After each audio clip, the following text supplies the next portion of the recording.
నాలాంటోళ్ళకి శాసనసభ అంటే ఒక ప్రజాస్వామ్య దేవాలయం.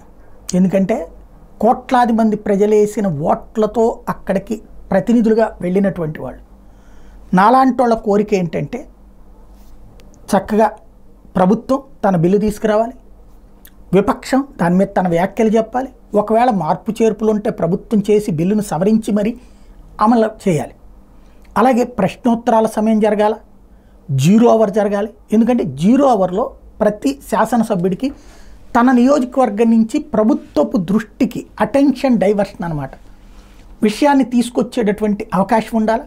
అలాగే ప్రశ్నోత్తరాల సమయం ద్వారా ప్రశ్నలు సంధించేటటువంటి అవకాశం ద్వారా పరిష్కరించుకోవాలి. ఇంకోటి, వీటి మీద ఇమ్మీడియట్ రియాక్షన్ ప్రభుత్వం సమాధానం చెప్పేటట్టు ఉండాలి. 0 అవర్కి కానీ క్వశ్చన్ అవర్కి కానీ వీటి. అలాగే ఆ తర్వాత బిల్లుల విషయంలో బాధ్యతాయుతమైన చర్చలు జరగాలి, దూషణలు లేకుండా ఉండాలి. అట్లాగే అధికార విపక్ష సభ్యులు మాట్లాడుకోవాలి, చక్కగా ఉపన్యాసాలు ఇచ్చుకోవచ్చు, విమర్శించుకోవచ్చు, సెటైర్లు వేసుకోవచ్చు. కానీ దుర్భాషలు, దూషణలు, అవమానకరమైనటువంటివి, అవహేళనలు లేకుండా ఉండాలి. అలాంటి పరిస్థితి 2014 తర్వాత కరువైంది.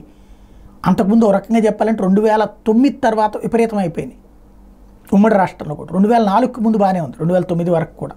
కానీ 2009 తర్వాత నుంచి ప్రాంతీయ విభేదాలు విడిపోయిన తర్వాతన ఇక్కడ దారుణమైనటువంటి వ్యక్తిత్వ విభేదాలు, వ్యక్తిగత విభేదాలు చోటు చేసుకున్నటువంటి దాన్ని బాగు చేయాలంటే అసలు ఇదివరకైతే అటు సీఎం ఇటు అపోజిషన్ లీడర్ ఇద్దరు స్పీకర్ సమక్షంలో కూర్చుని షేక్ హ్యాండ్లు ఇచ్చుకునేవాళ్ళు, మాట్లాడుకునేవాళ్ళు, టీ తాగేవాళ్ళు, భోజనాలు చేసేవాళ్ళు, అంతా ఉండేది. ఏదైనా క్రైసిస్ వచ్చినప్పుడు స్పీకర్ ఇరుపక్షాలను కూర్చోబెట్టి మాట్లాడేవాడు. ఇప్పుడు అసలు అట్లాంటిది ఏమీ లేదు. అలాంటి ఒక బాధ్యతాయుతమైన పాత్ర, ఇద్దరిని సమన్వయం చేసే పాత్ర పవన్ కళ్యాణ్ పోషిస్తే బాగుంటుందన్నది నాది ఆశ. అది అత్యాశ అవ్వచ్చేమో, కానీ పవన్ విషయంలో నా ఆలోచనలు ఎలాగైతే ఉంటున్నాయో ఆ విధమైనటువంటి పాత్రలోకి వచ్చారు కాబట్టి ఓ నమ్మకం.